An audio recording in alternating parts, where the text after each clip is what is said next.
Yes, hello everyone. This is Otis, your study guide at Clarify Knowledge, and today we will be studying the chapter The Old Man at the Bridge. तो ये जो story है ये war के time की है, जिसमें एक ओल्ड मैन होता है, वो ब्रिज पे बैठा होता है एंड उसका एक मिलिट्री पर्सनल के साथ एक का जो एक्सपीरियंस है वो इस चैप्टर में पूरा बताया गया है. And this episode is also part of a jam series, जहाँ we will try our best to complete this chapter in just under 5 minutes. थोड़ा लंबा भी लग सकता है because this is a long chapter. So let's just get started. So just in case if you don't know me, I am Otis, your study guide at Clarify Knowledge. And chapter start करने से पहले मैं आपको बता दूं कि अगर आपको ये जो स्लाइड्स हैं एंड इसके अलावा नोट्स हैं, टेस्ट सीरीज़, ये सब अटेम्प्ट करना है तो आप क्लैरिफाई नॉलेज के आपको रेफ़र कर सकते हैं. वो आपका बहुत अच्छा एग्ज़ाम की प्रिपरेशन के लिए, वहाँ पे आप अपने डाउट भी सॉल्व कर सकते हैं. एंड तो चलिए शुरू करते हैं. The narrator, who says that his mission was to is to cross the bridge and find out how far the enemy has advanced. तो हमारा जो नरेटर है यहाँ पर, ही इज़ एन वो मिलिट्री पर्सनल, ठीक है. तो उसका जो काम है वो है देखना कि जो एनिमी है वो कितना एडवांस हो चुका है, मतलब एनिमी कितनी आगे आ चुका है उनको अटैक करने के लिए. तो उसको दिखता है एक ओल्ड मैन ब्रिज पे. ओके, तो ये वॉर का टाइम है जहाँ पर फेसिस से इनकी वॉर हो रही है. Who was sitting on the bridge, ठीक है. When he cross towards the enemy still sitting there when he crossed back.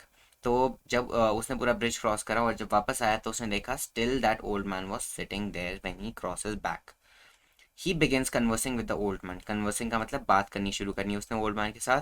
And elicits, उसने बताया ओल्ड मैन को द इंफॉर्मेशन कि उसका जो होम टाउन है सेंट कार्लोस. सेंट कार्लोस किसका होम टाउन है? उस ओल्ड मैन का.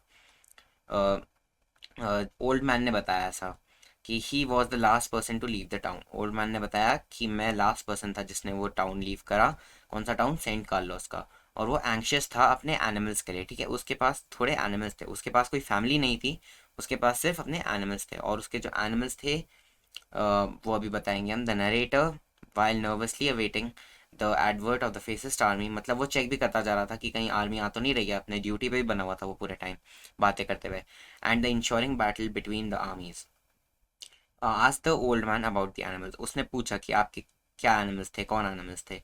The old man says he had charge of 2 goats. दो उसके पास गोट्स थी, एक कैट थी and 4 pigeon and 4 pairs of pigeon. Pairs का मतलब एक पैर होता है दो चीज़ों का मिलाकर, तो मतलब उसके पास टोटल में 8 पिजन्स थे, ठीक है. 8 pigeons, 1 cat and 2 goats. He says a major told them to evacuate the town and the animals because of the artillery fire. He said he has no family.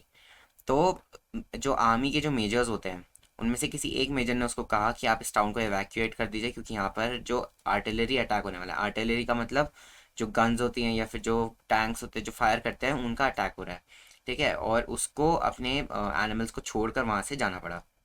And he has no family. तो आगे बढ़ता है. The old man expresses concern about the fate of his animals. उसको अपने animals के जो future है, जो उनका फेट है, उसके बारे में बहुत कंसर्न है.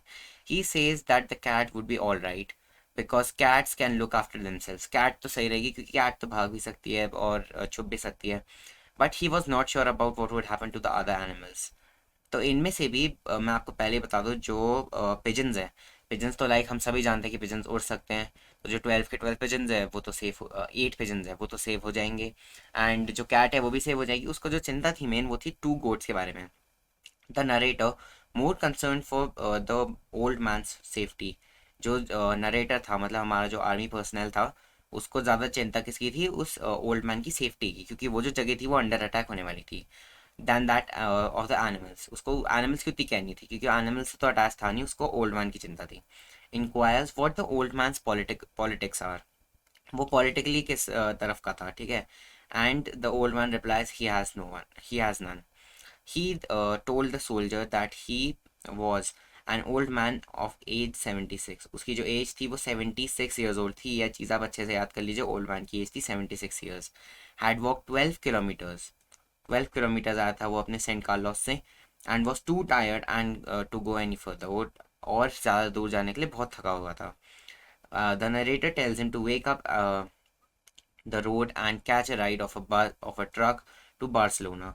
तो जो वो ब्रिज था उसके जस्ट एंड पे ही बहुत सारे ट्रक्स खड़े थे जो कि बार्सिलोना के लिए लीव कर रहे थे. तो वो जो आर्मी पर्सनल था उसने ओल्ड मैन को सजेस्ट करा कि आप वहाँ तक जाइए एंड वो ट्रक ले लीजिए बार्सिलोना के लिए, वो आपके लिए बहुत सेफ रहेगा।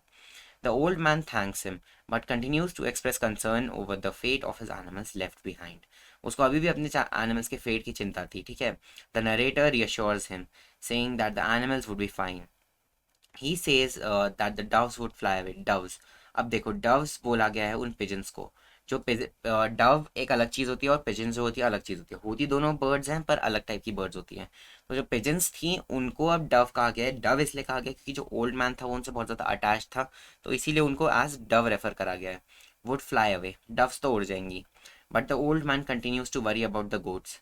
देखा, बिल्ली की उसको टेंशन नहीं थी क्योंकि बिल्ली तो अपने आप को बचा सकती है। जो डव्स थे मतलब कि पिजन्स, वो फ्लाई कर जाएंगे अवे। पर जो गोट्स है, गोट्स की उसको अभी भी टेंशन है।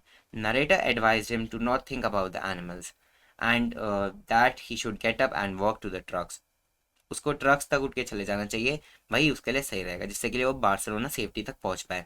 The old man tired to get up and walk was too tired and sank back down. वो जो उठा, थोड़ा सा हिला एंड वो वापस बैठ गया क्योंकि उसमें उतनी ताकत नहीं थी। In the end, the narrator, who was reluctant to listen to the old man's story in the beginning, felt pity for him. उसको बुरा लगने लगा उसके लिए.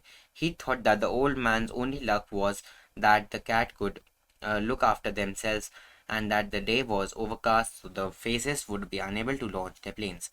तो देखो हुआ क्या था उस दिन, जो आर्मी का पर्सनल था फिर उसे भी जाना पड़ा था उस टाइम पे। बट उसने ये सोचा कि जो अब देखो मौसम भी ख़राब हो रहा है, उस टाइम पे जो मौसम था बहुत क्लाउड्स हो गए थे, तो फिर उस आर्मी पर्सनल ने सोचा कि अरे अब तो इतने क्लाउड्स हो चुके हैं तो मोस्ट प्रॉबली जो वो है फेसेस हैं वो आज अटैक नहीं करेंगे एंड क्योंकि इतने गंदे मौसम में अपने प्लेन्स नहीं लॉन्च करा सकते, तो उन्होंने सोचा कि मोस्ट प्रॉबली अब वो आज लॉन्च नहीं करेंगे तो आज के लिए सेफ्टी हो जाएगी, the old man could be saved. तो इसी के साथ हमारा चैप्टर फिनिश हो जाता है। एंड मैं आपको फिर से बता दूं, अगर स्लाइड्स और क्विज़ेस का आपको एक्सेस करना है तो आप क्लैरिफाई नॉलेज के ऐप को रेफर कर सकते हैं। दैट्स अ ग्रेट ऐप में एंड वो आपको पर्सनली रिकमेंड करूँगा। तो रखते हैं फिर इस वीडियो में इतना ही। Thanks for watching.